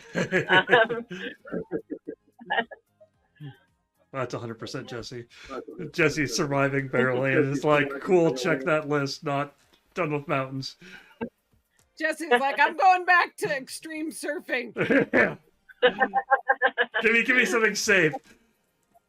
Maybe skiing down mountains? That's gonna get me on, get me off. He enjoys the connection to the mountain, but doesn't want that level of risk. Let me get on a chair list. Exactly. But yeah, this guy, I really, we'll talk a little bit more. But this guy, this is a great. I love this introduction. It worked really well. Mm-hmm. I really appreciate you guys taking the time, and I know it's not like, you know, there are a lot of RPGs that are a little bit like board games. There aren't a lot of RPGs which are like card games. So getting yourself into that headspace where you're trying to balance between RPing with other people and keeping your poker face on is difficult. And once you actually get into it, it's really fun. But I appreciate that you kind of have to jump in feet first, and really take the plunge. And you guys did, and I really appreciate that. So thank you for being such great players. Thank you for GMing for us. This is cool. Yeah, thank you. I'm gonna jump out of the call now and let you and Mark have your discussion. All right, I will switch us over to a little bit more focused screen here. Give me a second. Hopefully.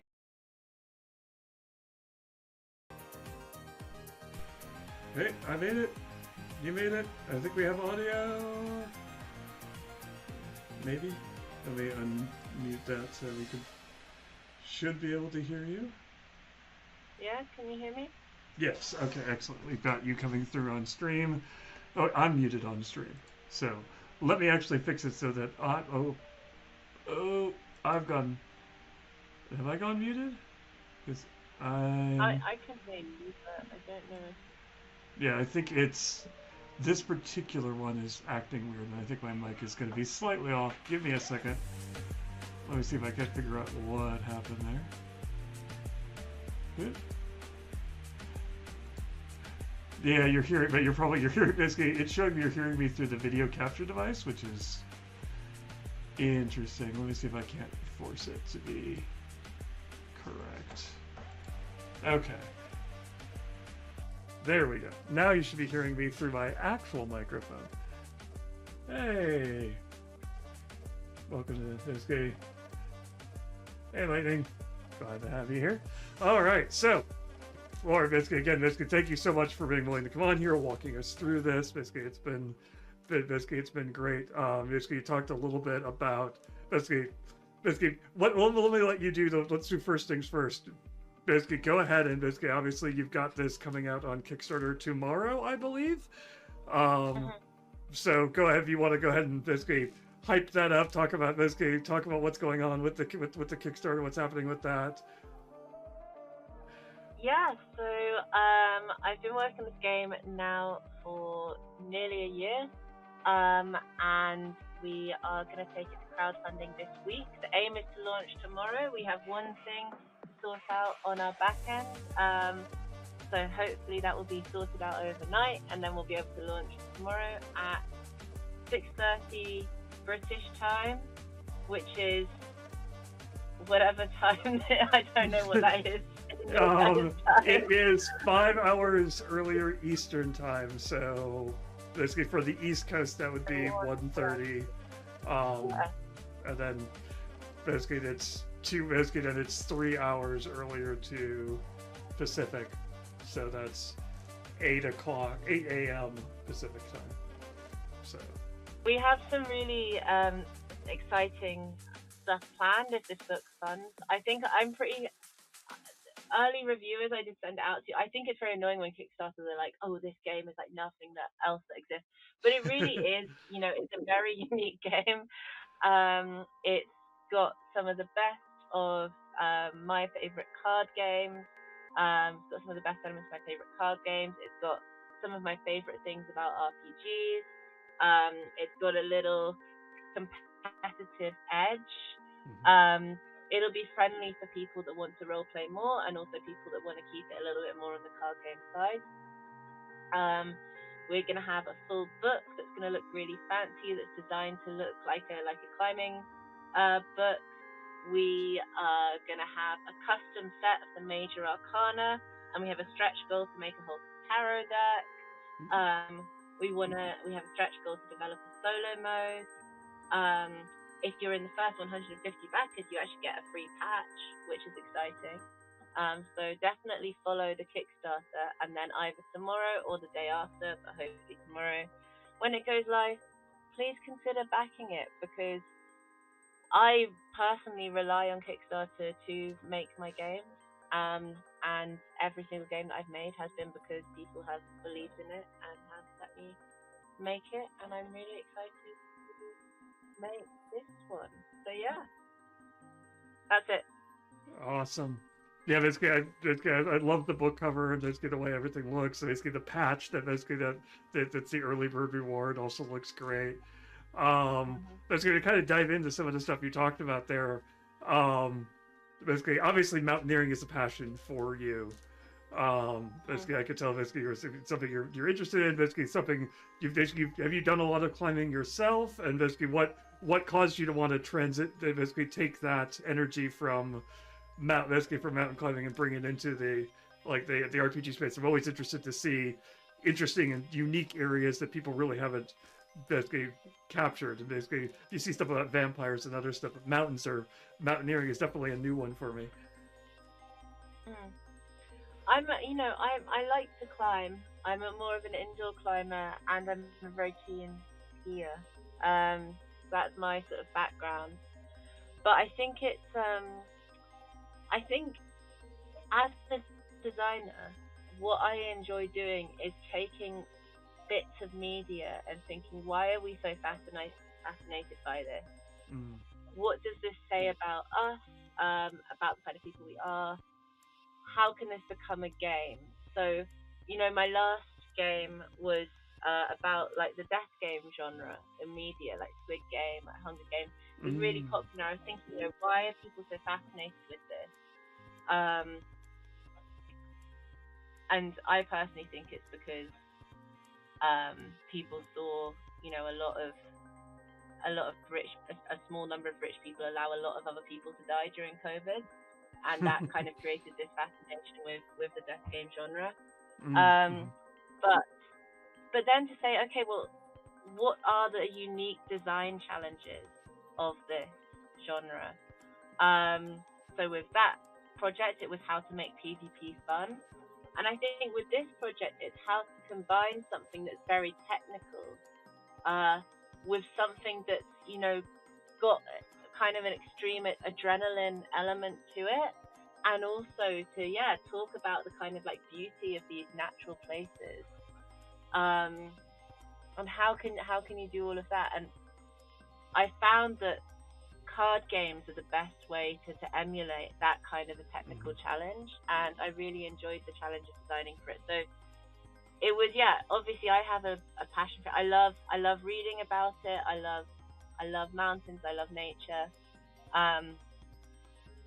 But I also really enjoy a unique design challenge, and when I see a genre that no one's done in an RPG yet, I will always try to do it, because and occasionally they don't work, but sometimes they do, and then I try to bring those projects out, because we're developing an art form when we're designing RPGs. It's such a new form of media.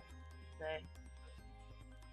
Oh yeah, very, very definitely. It's basically every RPG, whether it's basically, even if it's just basically something for 5th edition or a new Dungeons and Dragons thing or something else, all of it has something of the person who created it in it, and something basically there's something you're wanting to tell. You're basically, it's kind of interesting. You may or may not be actually painting, but you're definitely providing the art supplies, and what supplies that you provide are going to change the result of what people are going to create here. And like, I love the fact that you've used basically the tarot as a really interesting way of capturing that, because people always like some of the cards, when you flip over a card that says death or the Hanged Man, there are visceral reactions that players are going to have to seeing those, like the sun and things like that. And you've done a great job with the modified arcana that you've got, basically capturing some of this imagery as well. I'm curious, basically, when did you stumble? Basically, what drew you to the tarot as opposed to a normal deck of cards or a custom deck of cards for this game? Well, I design a lot of tarot games, So the first ever game I actually made was a hack of Royal Blood by Grant Howitt, and that was an Arthurian game that used tarot. I also have a solo rule set that uses tarot, and I think what I like about it is that it's like the imagery is a little bit more evocative than a classic deck of cards. There are also more cards, so you do get a little bit more range. But also, like, it puts people into a place where if you're drawing from a regular deck of cards and you're drawing a prompt, it doesn't feel that different to just like rolling on a table and looking up the result in the table. Whereas with tarot cards, there's a bit more kind of like tangibility to them. There's something else there. There's the imagery. There's also the meaning of the cards, which is interesting. The meaning of the cards helps to write prompts, and it also provides certain design challenges, which I recently wrote a blog post about. Like, you take a card like the Star, for example, which is a very good card. It's a celestial card. It, talks of kind of renewal and hope and good things. How do you turn that into an obstacle? And you have to think very carefully about the ways you can design around that. My other tarot-based games, by the way, are games called The Witch of the Westmoreland and A 200 and a Bay, which is a tarot-based Arthurian wife simulator. Awesome. So it's available on my itch, and I think they're half price now if you want to check them out. Ooh. Yeah. I will definitely have to check those out. Basically, I have to get the link from you basically to your itch so we can make sure we include that in the video. So if you're watching this on YouTube later, check the description down below, and we'll have the link to the Kickstarter down there, and we'll also have the link to the itch. I'll say it's my itch is just my name, Laurie O'Connell.itch.io, so it's nice and easy. Awesome.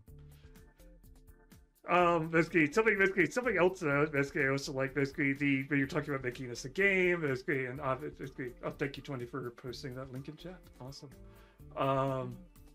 But because it's a game, because it's a card game, you came from the Squid Game background earlier, that PvP, and you've kind of brought some of that same energy into this, and less extreme. Obviously, people aren't kicking people off of mountains, hopefully, but you still made it so that the game is you're still thinking about, I want to win, I want to lead, and you're encouraging that. I find it interesting because that's a lot of time that's subtext at a role-playing table. It's a lot of times you're like, oh, I want to be the one to land the big hit. I want to be one to solve the puzzle.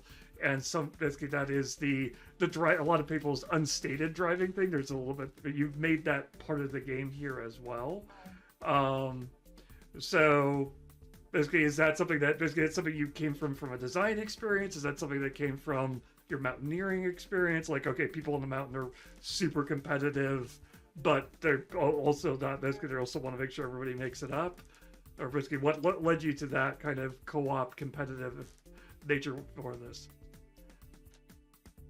Yeah, I think when you have a situation where, on the one hand, you have people that are very passionate, and then on the other hand, you have people that live in capitalism. And those two things, I firmly believe that people are very passionate and empathetic kind of naturally. But, you see this in climbing media all the time. What is it about? Like, how do you become famous? How do you get the sponsorships? How do you get the money? You are an individual. And for something that I think is fundamentally a team sport, that is a contradiction. Like, I mean, going on unless you're climbing solo, which on these expeditions people rarely do, you have to rely on each other. One person getting hurt could seriously harm other people, and also, you presumably want to support the people that you're with, but you also have your own. So it's a contradiction that I wanted to play with. And you're right, it's a contradiction that exists in any game, literally any game, because what are games? They're competitive. whether you're competing with the table, whether you're competing with your own record, there's some kind of goal that people are striving for. And so I wanted to play with that and to bring it out. But I also think if there is an incentive to not help others, that makes the moments that you are actually going out of your way to assist your teammates more interesting. And in pretty much all of the playtests, there is a discussion happens at the table of basically how can we get you, person that's obviously falling behind or has had a bad draw, to the top of this mountain without me fucking myself over. What am I willing to compromise to help someone else? And I think that is interesting. Yeah, it's basically that dynamic of being able to basically, like, you're exactly right with it doesn't mean anything if winning isn't a goal for you. Basically sacrificing, hey, I'm willing to sacrifice this card so I don't necessarily win the next trick or basically take the next thing. If it means that you survive, like we saw with 20 and being the leader. If someone else has decided, no, I have to win these tricks, that means the fact that we're not getting the leadership bonus from the goat, and so you have to be willing to take that step back, and being willing to sacrifice that glory, that points, in order that everybody can get up there. Because you talked about playtesting. One of the things I really liked when I read through the playtest stuff that you sent me was that there's, like, a lot of times when you're playing a role-playing game, the ending of the campaign or a player death is sometimes a fail state. It feels like it's an end. Basically, it's an end of the thing. Basically, the GM feels bad because maybe that they pushed too hard and the players have fallen. A player has fallen, or the other players feel bad because they didn't rally to them. They didn't get to them soon enough. But it feels like from the start, like I talked about earlier, that this is very much a doomed mountaineering. You know that the end result is going to be death. Like the first line of the book being basically just being the fact that most career climbers will die on the mountain. Basically, that's a very, very interesting dark tone to set right from the start. So, basically, is that something that you wanted? Basically, is that something you wanted to come from a different genre perspective? Is that something you felt that basically that is kind of inherent in with the mechanics and everything else? With basically, or something that's inherent to mountaineering, and you can't have one without the other. You can't have this glory of the ascent if there isn't the consequences of death and defeat. There is there's a couple of elements to it.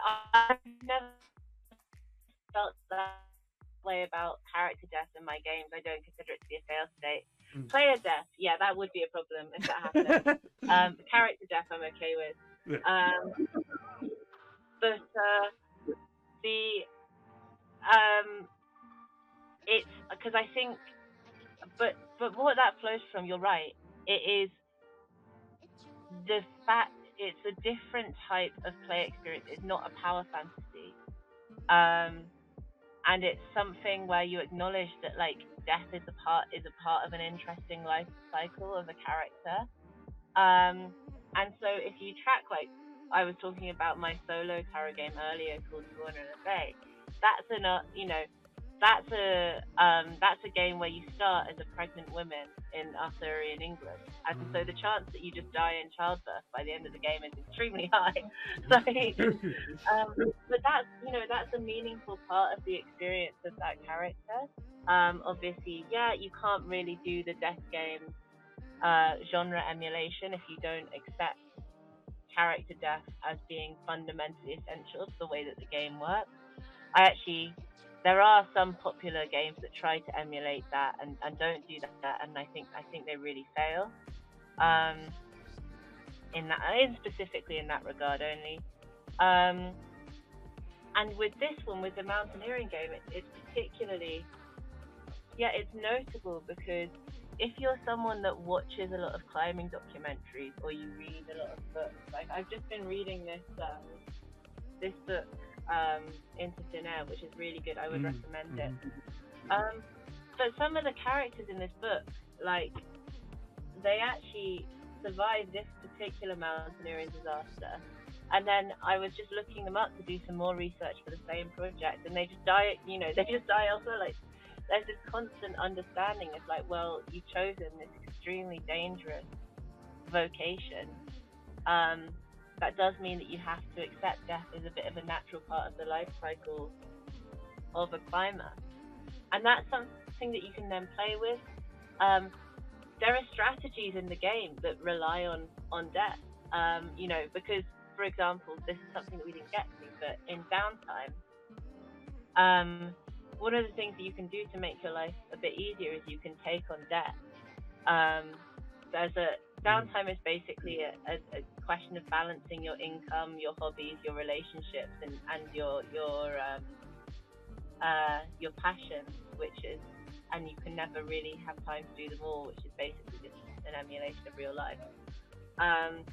But you can take on a lot of debt, and it's a very legitimate strategy to just take on a huge amount of debt to make your character better, spend on equipment and training, knowing that you'll probably die before you have to repay it, and people have done that in the playtest several times, and it's like, yeah, I just call it the debt method. Like, it's a valid method, it's a valid long-term strategy, you can do it, and it's just a part of the game.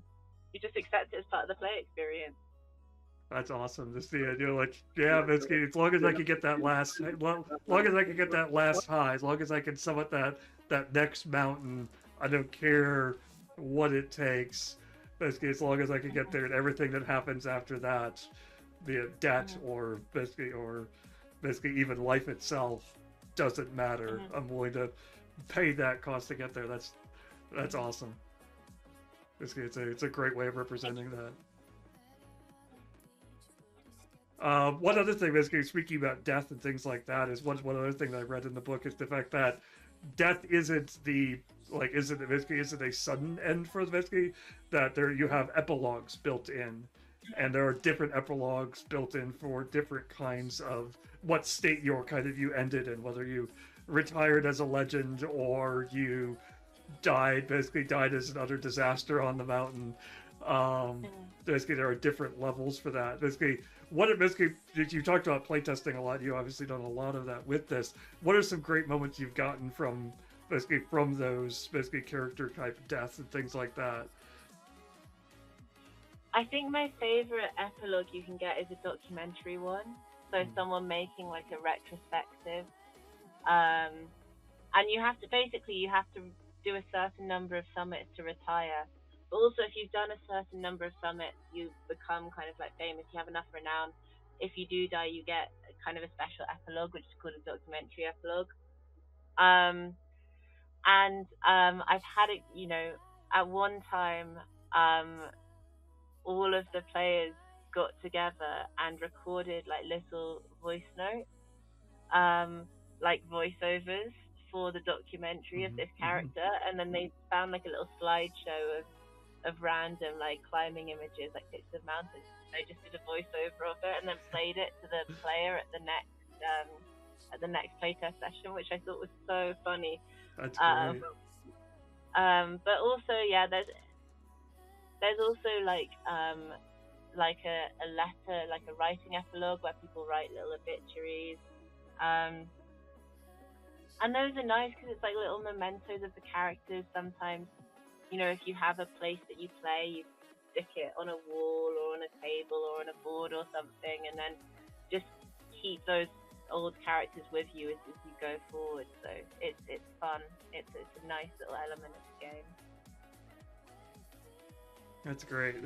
I love it when players do that. Basically, when they get into it, they bring in.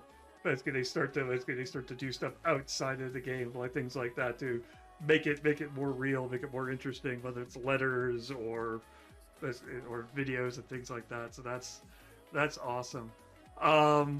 Is there any other moments you've had in playtesting which have been kind of stuck out to you and been like, oh, there was basically really kind of you've basically what if is you want to provide basically a hook to it, basically somebody like, hey, here's a basically this is what you're going to get when you get into this game is a moment like this.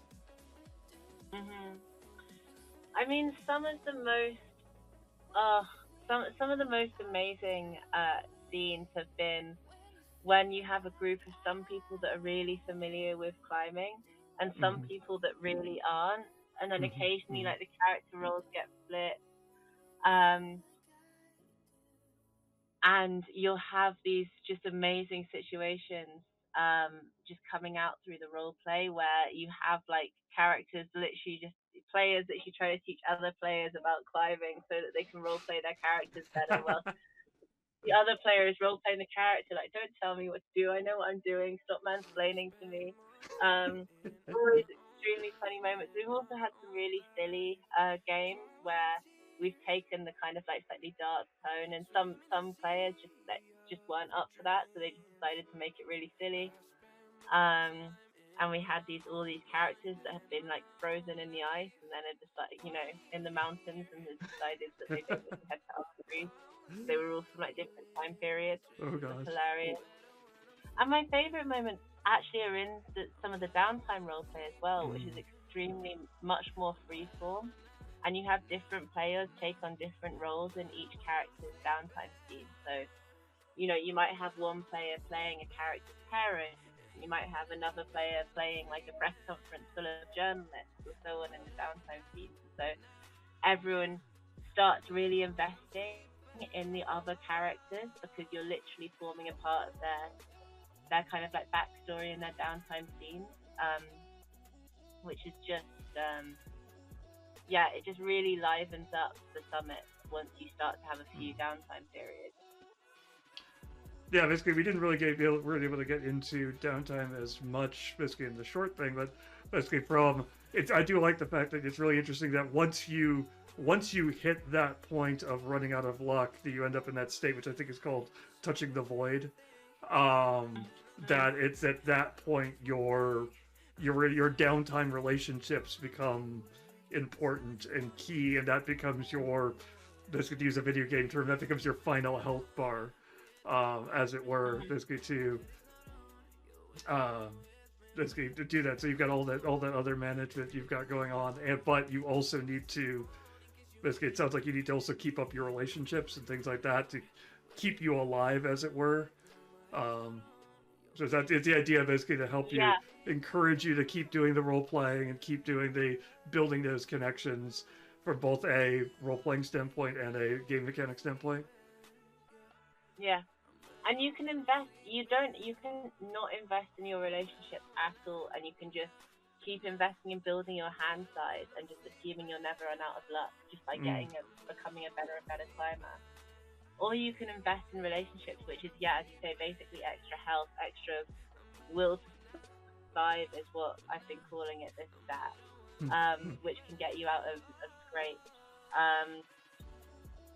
And you can just try and make as much cash as possible and then spend your way into all of this stuff. If you're struggling to find the time to maintain your relationship, you can pay for a holiday. They'll be expensive, but you can pay for that and get some free relationship bars with someone you want to have a better relationship with. But it's all a very complex balancing act, and it's a little bit of a mirror into the way that I think the kind of society that we live in impacts how we relate to our hobbies and how we relate to our kind of like careers and each other. But it's also just like an extremely fun little, like, almost like a management game on top of a like tactical card game. I guess it's like the base management bit of XCOM compared to the like mission bit of XCOM. That's basically it's great. Basically, it gives you, it's not just the mountain. Basically, there's that basically how you're going to get up the mountain as well. And it works out. It works out really well. It feels like. Well, we will go ahead. Basically, it's probably been about a half hour, so I don't want to keep you too much longer. Given the time difference that you're struggling with, I want to thank you so much for being willing to come on and basically at this late hour for you and talk to us about this. I am yawning a little bit now. So I'll give you the floor one last time if you have anything else you want to say or pitch, and then basically before we we'll wrap up the stream here. Kickstarter, full send. Please follow the project. Getting those follows in prior to launch really is instrumental to the success. And if you follow and then you also consider backing, that would be even better. I'm really ambitious about this one. I think it's a game that deserves to exist, and I think it's a game that will make you very cool when you own it. If you really want the project to succeed, please share it with a friend or post about it somewhere. If you have any friends that like climbing, that like exploring, that like to play card games, that might be interested in trying RPGs, please, consider sharing it with them and convincing them that they want to get on board with it, and that will contribute massively to the success of the project. And thank you so much for having me on. I really appreciate it. Okay, bro, thank you. Basically, we obviously, I'll use the royal we to represent Lorelink here. Basically, we're obviously a toolkit for helping GMs navigate and build out their campaigns and plan them out. But we need awesome games that people are interested in and want to play to make that exist, make that happen. We can't exist without awesome indie creators like you putting interesting games out there. And I would 100% recommend people pick this up, because it's basically, as you saw here, you can play it relatively short and play it more tactically, or you can blow it up into a much longer campaign where you've got these career climbers that you're following and their downtimes and their relationships. And so it's a great fit for, you're like, oh, I want to do something different with the group. If you want to you notice there's that tension in the group of competitive versus basically cooperative, and you want to give them an outlet for it, this would be a great way of being able to get that out there and let people see, oh, hey, actually we can actually put some of those tensions into words and get mechanically rewarded for doing it. So definitely follow the Kickstarter, back the Kickstarter. This guy, I know that 20's also posted your Blue Sky as well, so you can follow you for not only this game but future games as well. So basically, again, thank you so much for having you on there. Basically, again, one last thing. Basically, we are basically kind of plug our stuff. Basically, one last time, we're Lorelink. Basically, we have our own campaign management toolkit. If you want to check that out, we do have. Basically, you can build out cool games like this. Through Lorelink, you can check that out. Basically on our website. Basically, we've got a free trial up if you want to check out a couple campaigns. You can start planning out your tracking your relationships and downtime activities and all the cool stuff that we've seen here in full send when you go pick that up on Kickstarter tomorrow. So thank you all so much for being here. Thank you so much for listening, and we will catch you all later. Good night. Bye.